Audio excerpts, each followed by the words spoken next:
말씀 봅니다. 하나님 말씀은 사도행전 제4장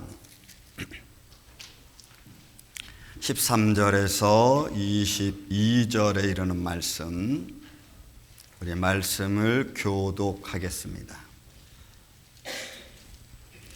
13절로부터 22절. 그들이 베드로와 요한이 담대하게 말함을 보고 그들을 본래 학문 없는 범인으로 알았다가 이상히 여기며 또 전에 예수와 함께 있던 줄도 알고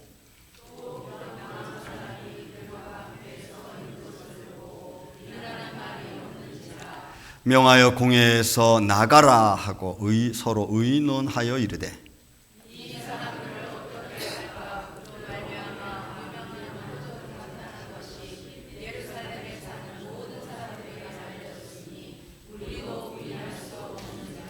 그것이 민간에 더 퍼지지 못하게 그들을 위협하여 이후에는 이 이름으로 아무에게도 말하지 말게 하자 하고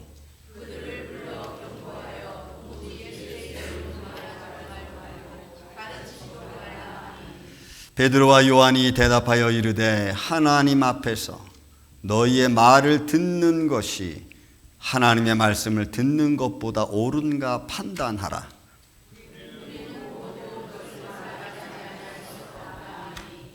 관리들이 백성들 때문에 그들을 어떻게 처벌할지 방법을 찾지 못하고 다시 위협하여 놓아 주었으니 이는 모든 사람이 그 된 일을 보고 하나님께 영광을 돌림이라. 아멘. 기도합니다. 예수님 감사합니다. 생명의 말씀을 주심을 감사합니다. 이 말씀을 가지고 신 은혜를 나누고자 합니다. 종의 입술과 생각과 마음을 친히 주관하여 주옵시고 말씀을 듣는 성도들의 마음 또한 열어주셔서 전하는 자도 듣는 자도 예수 그리스도 안에서 하나 되게 하여 주옵소서. 더불어 말씀 중에 성령님이 역사하여 주셔서 우리 중에 모든 질병이 예수의 이름으로 치유받고 우리 중에 삶에 얽히고 섞였던 문제들이 예수의 이름으로 해결되어져 나아가는 복된 시간 되게 하여 주시옵기를 원하오며 사랑이 많으신 예수님의 이름으로 기도하옵나이다. 아멘. 할렐루야. 오늘은 조금 더 믿음의 좀 직설적인 이야기를 여러분들하고 말씀으로 나누겠습니다. 올해 우리 교회 목표가 뭐죠? 주보의 맨 밑에 나와 있습니다. 믿음을 수출하는 교회. 좀 직설적으로 제가 표현을 한 겁니다. 그래서 믿음에 대한 이야기를 지난주 새벽, 우리 신년 새벽기도 쭉 제가 말씀을 드렸고 오늘도 또 믿음에 관한 이야기를 합니다. 믿음을 지키는 사람들의 삶의 현장, 생활 현장이라는 말씀으로 이 날을 좀 나누고자 합니다. 저는 이 사람을 잘 모릅니다. 그리고 이 사람은 예수님을 믿는지 안 믿는지도 잘 모릅니다. 제가 오늘 이 사람을 소개하는 것은 이 토마스 라폴트라고 하는 사람, 이 사람에 대해서 이야기하는 중에 이 사람에 대한 어떤 신념, 비전 같은 것이 너무 좋아서 그 말들을 우리 교회에 좀 적용하는 의미에서 제가 먼저 이 사람을 좀 소개시킵니다. 또 아무나 우리가 제가 소개시키는 게 아니고 적어도 이 사람은 이 피터 딜이라고 하는 사람은 그 미래 설계자로 지칭받는 리더자 중에 한 사람입니다. 그 스타트업의 그 중심지인 실리콘밸리에서 기술의 선구자라고 사람들이 이 피터 딜을 이야기합니다. 그리고 많은 사람들이 지성과 비전을 겸비한 인물이라고도 표현을 합니다. 자, 미래 설계자이면서 기술의 선구자로 지칭받고 있는 이 피터 딜이라고 하는 이 사람을 토마스 토플러가 소개를 하는데 이렇게 소개합니다. 여러분 지금 온라인 결제 시스템 페이퍼 있죠? 그 앨런 머스크하고 같이 창업한 사람 중에 한 사람입니다. 그리고 미국의 최대 SNS에 있는 그 저커버커의 페이스북을 응원해주고 거기에 같이 동참해주고 격려해주면서 최초의 투자자가 됐던 사람이 바로 이 피터 딜이라고 하는 사람.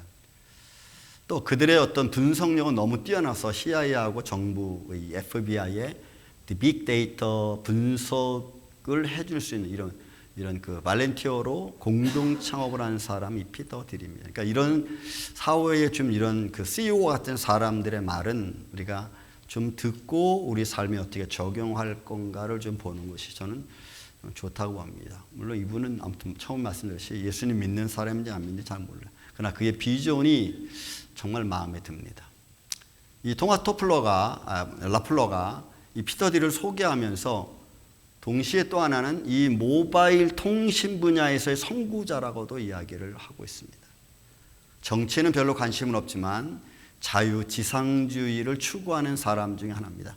이 사람은 세상의 권력보다는 본인이 가지고 있는 그 비전적인 것을 더 우선시하고 더 존중하고 가치 있게 생각하는 사람 중에 한 사람입니다. 이 토마스 라플러라고 하는 사람이 이 피터 딜을 소개하면서 2부에 들어와서 이런 말을 씁니다. 경쟁하는 자가 패자라는 말을 씁니다. 저는 이 말을 듣고 조금 샤킹했습니다. 여러분, 세상은 다 어떻게 해요? 경쟁 사회입니다. 다른 사람을 이기기 위해서, 다른 기업을 이기기 위해서 경쟁하는 사회인데, 이 피터 딜이 토마스 라플러가 하는 말이, 이 사람은 경쟁하는 자가 패자라고 하는 거죠. 그런 타이틀을 걸고 경쟁하지 않고 처음부터 독점적인 위치를 점유할 수 있는 플랜을 가지고, 비전을 가지고 그런 일을 하라는 거예요. 경쟁하지 않고 처음부터 독점적인 위치를 점거해 나갈 수 있는 플랜을 가진, 비전을 가진 사람, 그런 생각을 가져가는 사람이 기업에 막대한 이익을 줄 수도 있고 또는 기업에 대한 높은 평가를 가질 수 있다는 거죠. 저는 이 글을 읽으면서 이 내용을 오늘 말씀과 좀 비교해서 이 토마스 라폴트가 말한 이 내용을 교회적인 평가에서 좀 보려고 합니다. 이 시대에 있어서 교회는 어떻게 해야 교회로서의 어떤 좋은 교회의 평가를 우리가 받을 수 있을까, 높일 수 있을까? 여러분, 1990년대 오고 한국도 미국도 마찬가지입니다. 여러분, 1930년 40년대 빌그레함 목사님을 통해서 미국의 종교계가, 기독교가 엄청난 부흥을 일으켰습니다. 한국은 1950년대 지나서부터, 그죠? 6.25가 끝나고 나서 교회의 부흥은 성령운동이 아주 한국교회가 60년대, 70년대, 80년대 초까지 엄청난 부흥을 일으켰어요. 그런데 어느 순간부터 교회에 대한 평가는 낮아지기 시작했습니다. 목회자의 평가가 낮아지기 시작했습니다. 성도들의 믿음의 평가가 낮아지기 시작했습니다. 왜?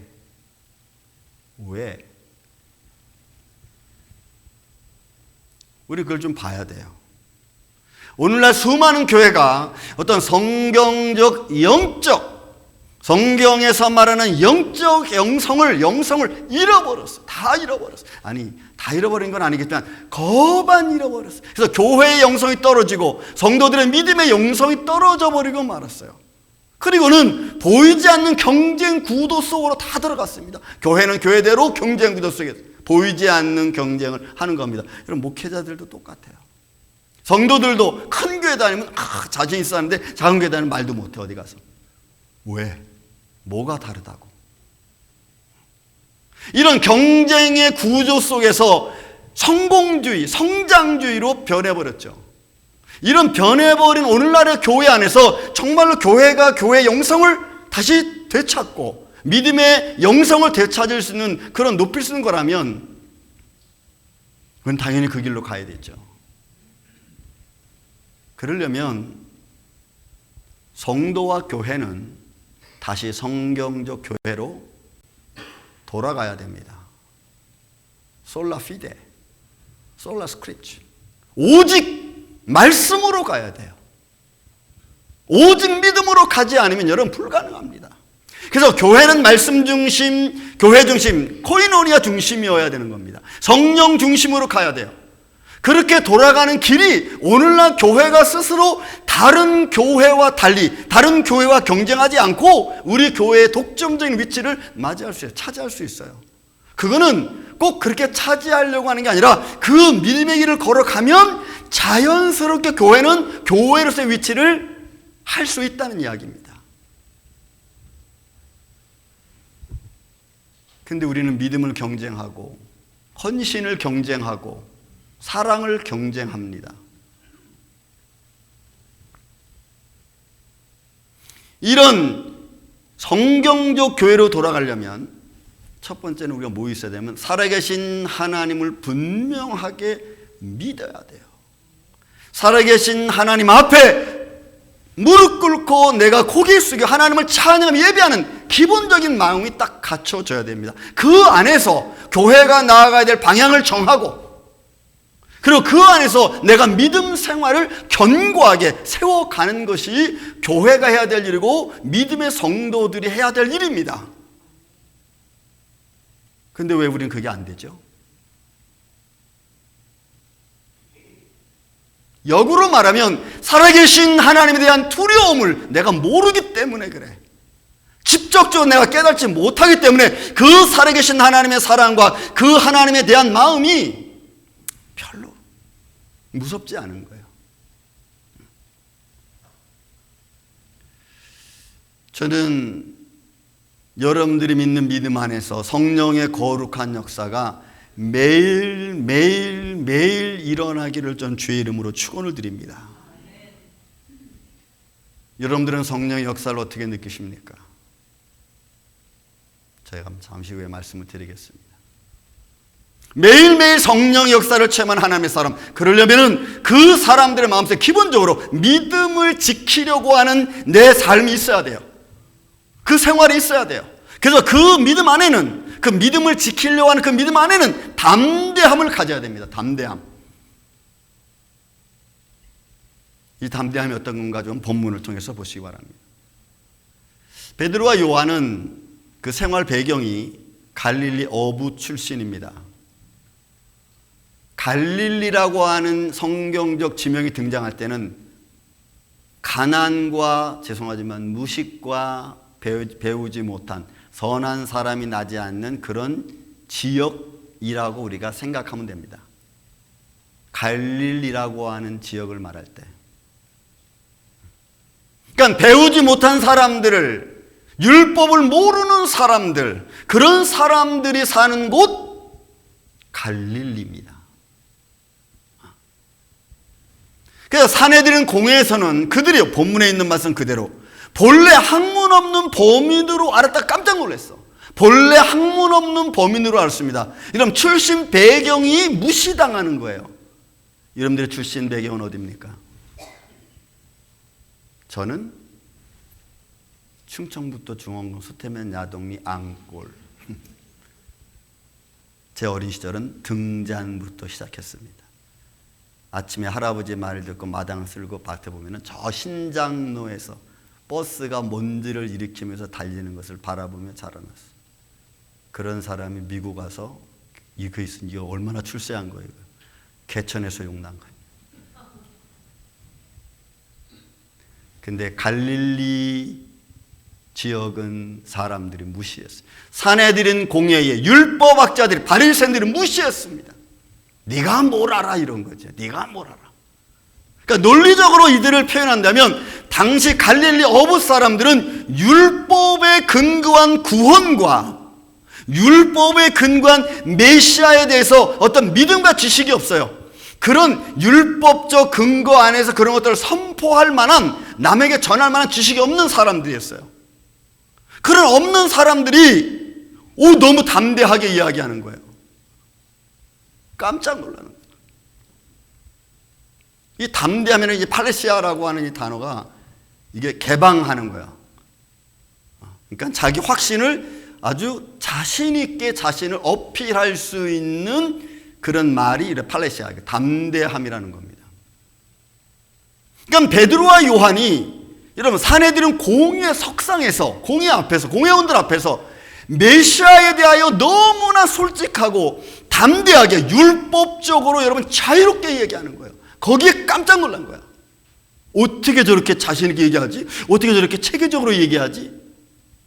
그런 능력을 베드로와 요한이 보이니까 여러분 산헤드린 공회가 한 거죠. 한 거예요. 왜냐하면 그들의 생각이 뭐예요? 야, 갈릴리 어부들이 율법의 근거 이런 구원과 메시아 그런 믿음과 지식 전할 만한 사람이 아니라는 거죠. 그러니까 이 산헤드린 공회 사람들은 요한과 베드로를 세상말로 말하면 하찮게 봤습니다. 한참 밑으로 보고 있었던 거예요. 한참 밑으로. 그런데 이 제자들은 예수 그리스도에 대해서 너무나 조리있게 얘기합니다. 너무 파워풀하게 얘기합니다. 거기에 깜짝 놀랍니다. 왜? 예수의 이름이 그들에게는 아주 듣기 싫은 말 중에 하나거든. 왜? 자기들이 예수를 죽였잖아요. 또 예수 그리스도를 통하여서 진리와 구원이 율법에 근거한 이런 말씀들을 외치는 게, 메시아가 뭐라는 걸 외치는 게 너무나 신선한 충격이었어요. 그렇게 선포하는 거예요. 그랬더니 산헤드린 공회 사람들이, 율법학자들이 세상으로 말하면 존심이 상했어. 왜냐하면 하찮게 봤거든. 지가 뭘 얼마나 안다고. 근데 자기들이 갖고 있는 상식을 뛰어넘는 메시아 예수 그리스도, 진리, 메시아에 관해서 이야기하는 거예요. 여러분, 이게 담대함이에요. 성령님이 그들과 함께한 담대함. 그 성령님이 제자들에게 나타나신 거죠. 성령의 지혜로움과 그 성령을 주시는 능력으로 갖는 담대함. 그래서 주눅들지 않는 거예요. 예수님과 3년 동안 공생애를 같이 지낸 제자들입니다. 제자들이 들은 말씀이 있습니다. 또 같이 지내면서 그들의 생활을, 예수님의 생활을 보았습니다. 생활 속에서 체험한 것들이 있습니다. 여러분들이 지금까지 신앙생활하고 오면서 많은 것들을 배운 것처럼 그 위에 성령의 능력과 표적들이 제자들을 통해서 나타나는 거죠. 그 안에서 지혜와 명철이 나오는 거죠. 그 지혜와 명철이 그들에게는 담대함을 준 거예요. 담대함을. 그러니까 두렵지 않아. 세상의 말에 휘둘리지 않습니다.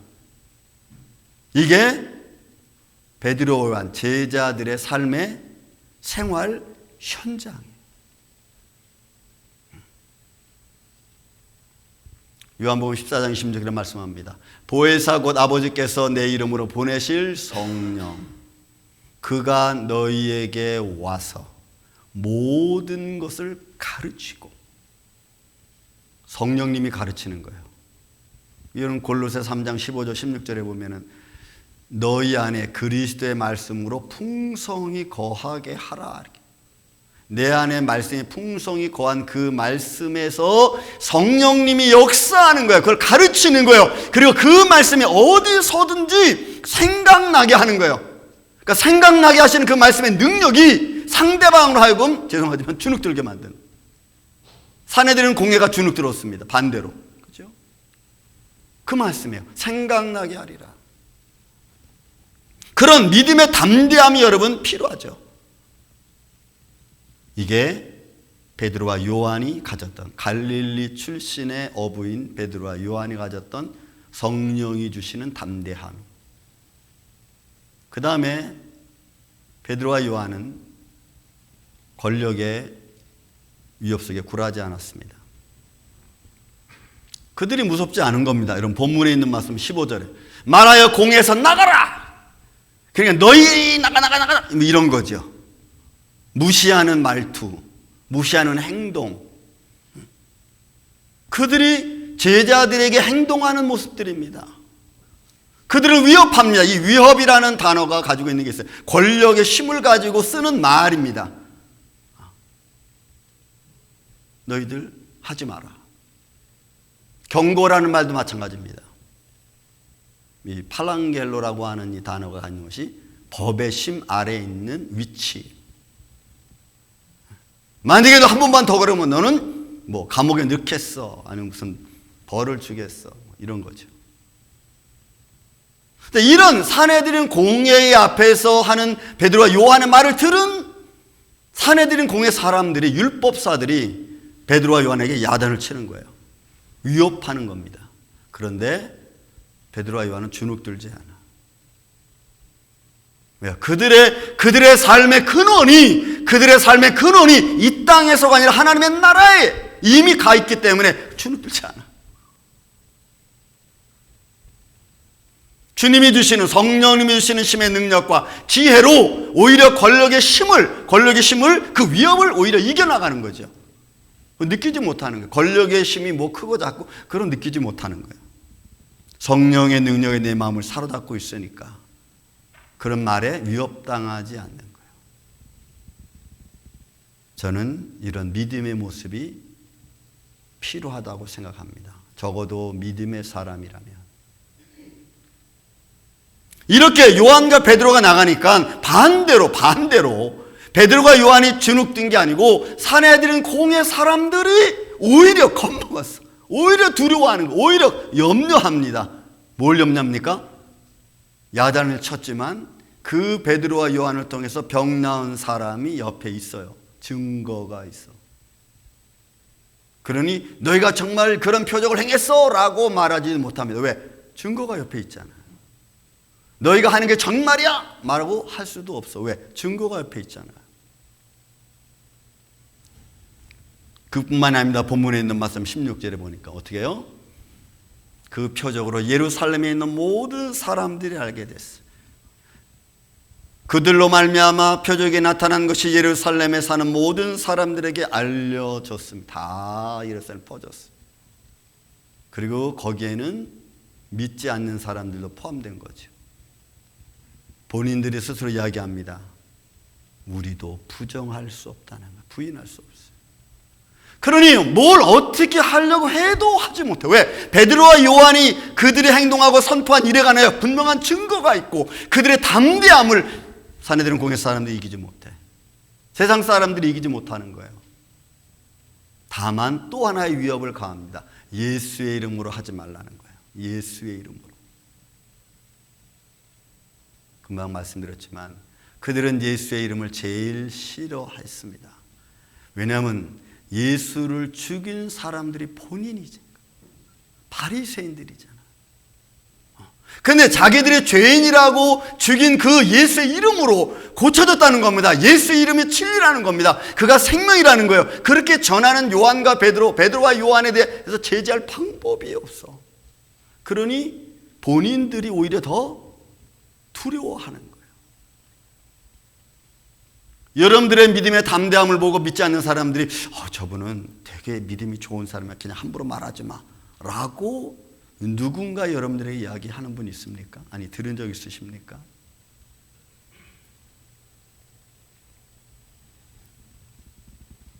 지금은 돌아가셨지만 존 메가더 목사님의 많은 책들 중에 하나는 믿음의 증거라는 책이 있습니다. 그래서 많은 이야기들을 그분이 하고 있지만 서두에 이런 말을 씁니다. 이 믿음의 증거는 진정한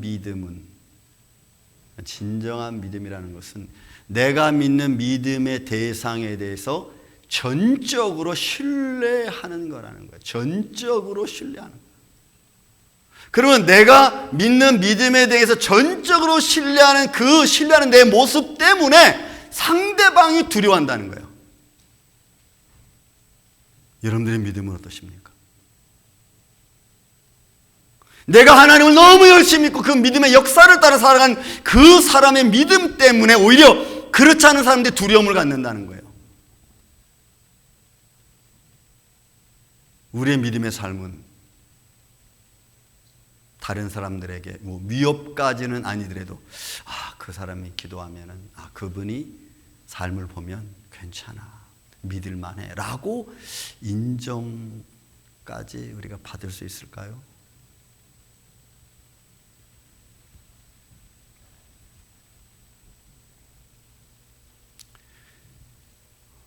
또 하나 볼 수 있는 것이 믿음의 행동에 따른 표적입니다. 표적. 이게 사람들에게 보여지는 거예요. 자, 여러분, 저와 여러분들이 행동하는 삶은 많은 사람들이 봅니다. 여러분들의 믿음 많은 사람들이 봅니다. 여러분들의 믿음 생활 많은 사람들이 바라보고 있죠. 제자들도 마찬가지였습니다. 제자들의 믿음에 따른 표적으로 예루살렘 퍼져나갔습니다. 그러면 사람들이 누구를 바라보겠어요? 예수님은 보이지 아니하시니까 아마 베드로와 요한을 바라볼 겁니다. 그죠?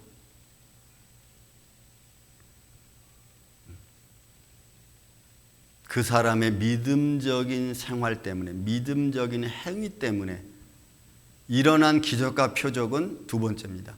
사람들이 바로 그 사람을 주목할 겁니다. 베드로와 요한을 주목했듯이. 여러분, 저와 여러분도 똑같아요.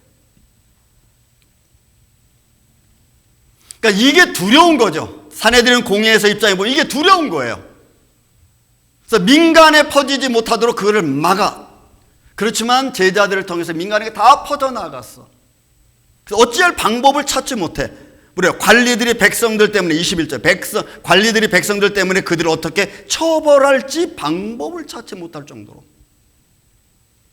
그러니까 믿지 않는 사람들에게도 들려줬습니다. 아, 예수의 이름이 참 능력인 것 같아. 그들이 꼭 말할 때, 병자를 고칠 때 예수의 이름으로 말하거든. 믿지 않는 사람들도 그 상황을 목격하고 들었을 겁니다. 그리고 그 이름을 존경하는 거예요. 우리는, 저와 여러분은 어떻습니까? 예수의 이름을 얼만큼 여러분들의 삶의 능력으로 사용하고 계십니까? 왜냐하면 믿음의 사람들이 예수의 이름을 증거하지 않으면 누가 예수의 이름을 증거하겠어요? 예수를 믿는 사람들이 예수 믿는 모습을 보이지 않으면 누가, 어떤 사람이 예수의 이름으로 믿는다고 이야기하고 또 보겠어요?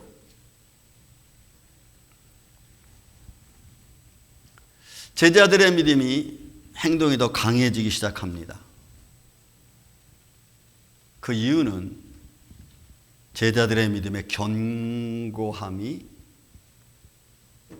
그들을 지켜주고 그것을 사람들이 보았기 때문이에요. 그들의 믿음의 견고함은 어디에 있습니까? 사람의 잘남이 있지 않아요. 왜? 요한과 베드로는 어부 갈릴리 출신이라는 거예요. 사람들한테 무시받는 지역의 출신입니다. 그런데 그들이 강하고 담대한 이유 중에 하나는 이렇게 표현하는 거예요. 우리가 보고 들은 것을 전하지 않을 수 없다라고 하는 거예요. 그들은 3년 동안 예수님과 함께 다녔습니다. 3년 동안 다니면서 예수님의 생활을 보았습니다. 그가 행하시는 표적을 보았습니다. 그가 선포하는 말씀을 들었습니다. 그리고 그 말씀 안에서 이루어지는 모든 과정을 다 제자들은 곁에서 봤어요. 그런 예수님과 함께 살아온 생활이, 그런 믿음의 인생 체험이 얼마나 중요합니까? 여러분들의 지금까지 신앙생활한 것이 여러분들 스스로에게 어떤 영향을 주고 있습니까? 얼만큼 여러분들의 믿음을 견고하게 다져 주었습니까?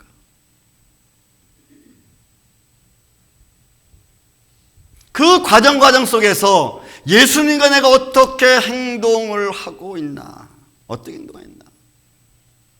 그 중에 한 사람 가룟 유다는 떨쳐나갔습니다. 3년 동안 그것을 보고 들은 것도 그 자신을 만족하지 못하니까 떨어져 나갔어요. 어떻게 예수님과 내가 동행하고 있었나. 그냥 수박 겉핥기 시기의 동행이라면 의미가 없죠. 그러니까 예수님을 은삼십에 팔 수 있는 겁니다. 우리의 인생 속에서, 내 인생 속에서 하나님이 어떻게 역사하셨는가?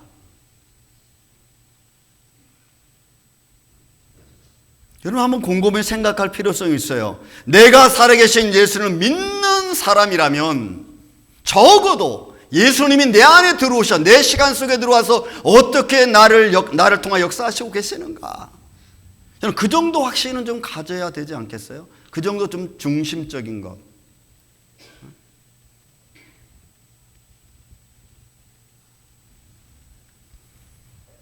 생활 속에서 역사하시는 성령님의 능력, 이것이 우리의 삶의 현장에서 표현되어지지 않으면 오늘도 내일도 여러분들의 믿음은 똑같을 겁니다. 성장할 수 없습니다. 그렇다고 밑으로 내려가기에는 좀 창피하고 그냥 근근히 살아가는 거겠죠. 저는 여러분들의 생활에 좀 성령으로 좀 담대한 믿음의 삶이 되기를 저는 예수님의 이름으로 축원을 드립니다. 말씀을 좀 정리할까요? 저는 지금까지 오면서 믿음이라는 것을 많이 생각해 봤습니다. 어떨 때는 그게 피상적인 것처럼 보일 수도 있었어요. 제가 목회자임에도 불구하고 허공을 잡는 것 듯한 그런 행동을 할 때도 있었습니다. 그냥 무턱대고 기도하고 무턱대고 밀고 나가는 모습도 있었습니다. 믿음이라고 보면 믿음이겠지만 한편으로 보면은 너무나 피상적인 행동들 같았어요. 여러분, 살아계신 하나님, 전능하신 하나님, 만물을 창조하신 하나님이 이유 없이 그렇게 행하시는 분은 아니잖아요. 그분은 나보다 더 지혜롭고 더 완벽하신 하나님 앞에 그 완벽함을 내가 뒤로 하고 내 피상적인 모습으로 가능하면 괜찮고 좀 불편하면 좀 말고 그 정도밖에 되지 않는 내 믿음, 이제는 좀 탈피해야 되지 않겠는가.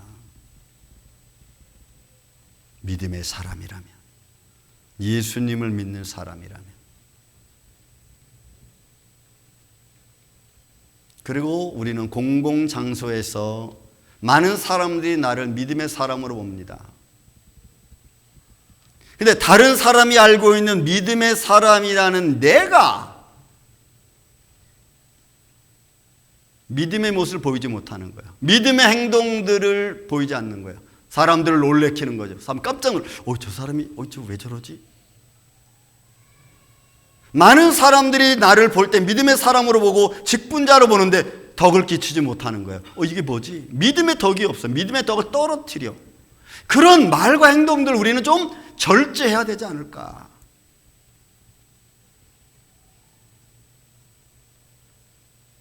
여러분, 요한과 베드로가 갈릴리 어부 출신입니다. 사도행전 10장으로 나가면 고넬로에 대한 이야기가 나옵니다. 백부장 고넬로를 천사들이 보내서 베드로를, 요빠에 있는 베드로를 만나게 합니다. 그리고 베드로가 요빠에서 고넬로 가정으로 가니까 여러분, 로마의 백부장인 고넬로가 베드로 앞에서 무릎을 꿇고 절을 합니다. 여러분, 권력이 믿음 앞에 무릎을 꿇어. 뭐 때문에? 권력이 막강하잖아요. 근데 그 권력이 믿음 앞에 무릎을 꿇어.